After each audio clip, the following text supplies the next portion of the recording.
Assalamualaikum warahmatullahi wabarakatuh. Perkenalkan, nama saya Muhammad Nur Faisalfi dari program studi Teknik Informatika STT Terpadu Nur Fikri. Pada kali ini saya akan sedikit membahas tentang metode pemecahan masalah pada jaringan. Langsung saja, yang pertama itu troubleshooting adalah proses yang mengarah pada diagnosis dan jika memungkinkan penyelesaian masalah jaringan. Yang pertama itu troubleshooting, jadi kita mencari diagnosis, mencari masalah yang terjadi. Jika sudah menemukan masalah apa yang terjadi, maka kita menyelesaikan masalah tersebut. Selanjutnya yang kedua, troubleshooting biasanya dipicu saat seseorang melaporkan masalah. Nah, itu jika sudah ada pelaporan itu maka biasanya anak IT ini tahu nih pasti ada masalah. Selanjutnya itu proses pemecahan masalah jaringan. Ada beberapa langkah atau proses untuk pemecahan masalah pada jaringan. Yang pertama yaitu troubleshooting, dimulai dengan menentukan masalah. Jadi kita menentukan dulu apa masalah yang terjadi. Yang kedua itu langkah adalah mendiagnosis masalah selama informasi dikumpulkan. Jadi kita mencari masalahnya apa, kita catat sehingga kita mengetahui apa masalah yang terjadi. Yang ketiga itu mendefinisi masalah dipertajam dan kemungkinan penyebab masalah diajukan. Selanjutnya, masalah jika sudah ditemukan, lanjutkan dipertajam atau mencari inti dari masalah tersebut. Selanjutnya, jika sudah tahu inti masalahnya, maka kita laporkan kepada atasan.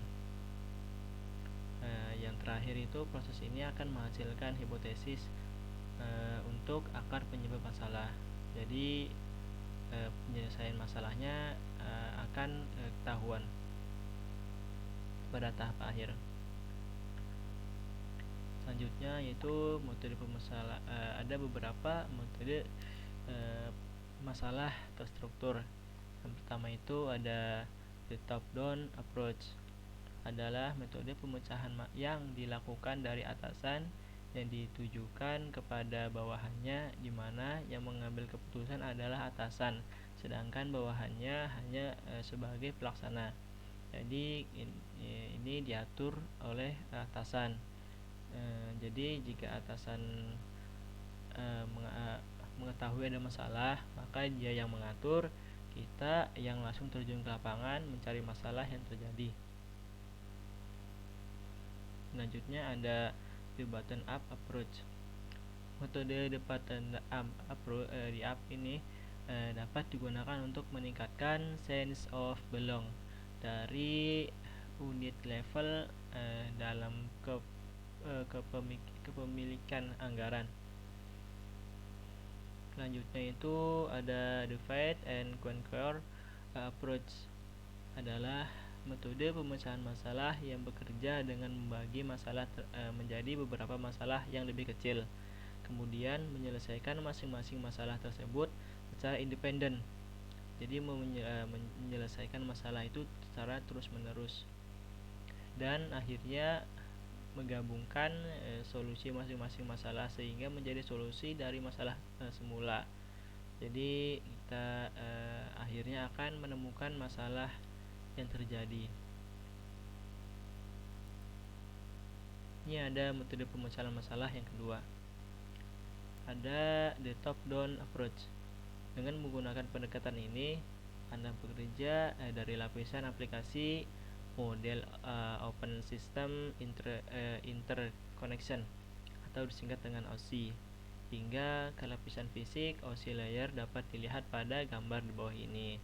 Nah, ini ada OSI 7 layer ya. Yang pertama itu ada physical layer, yang kedua ada data link layer, hingga ketujuh aplikasi layer. Selanjutnya ada the bottom up approach. Pendekatan ini dimulai dari lapisan fisik model OSI dan bergerak ke atas menuju lapisan aplikasi.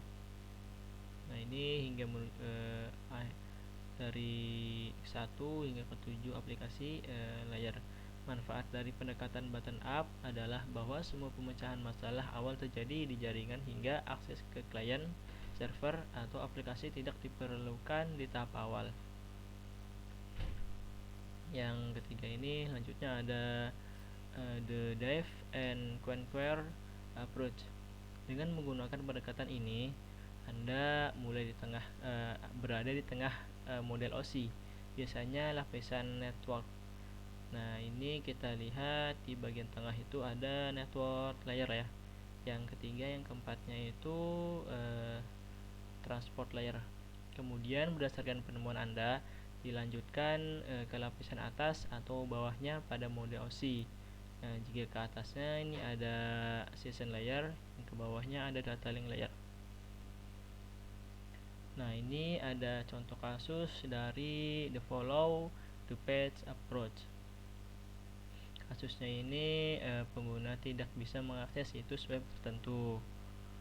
Saat Anda memverifikasi masalah, Anda menemukan bahwa hasil trace route dari visi pengguna ke alamat IP server hanya berhasil sejauh hub pertama pada L3 switch V.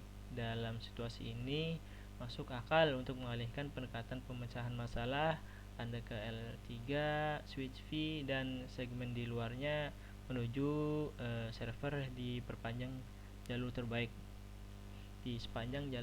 Nah, ini ada usernya, ada pengguna, lalu di sini ada servernya. Nah, si user ini, pengguna ini, dia mengakses situs tertentu, tidak bisa mengakses situs tertentu. Jadi ini menuju Anda menemukan bahwa hasil root menggunakan Alimit Type hingga berhasil sejauh hub pertama di L3 Fitch V. Nah, ini kita sudah menuju ke sini. Lanjutnya, jika sudah terhubung, maka kita mencari jalur terbaik menuju ke server. Nah, ini adalah contoh kasus dari the follow the up approach. Nah, sekian mungkin dari saya, kurangnya mohon dimaafkan. Assalamualaikum warahmatullahi wabarakatuh.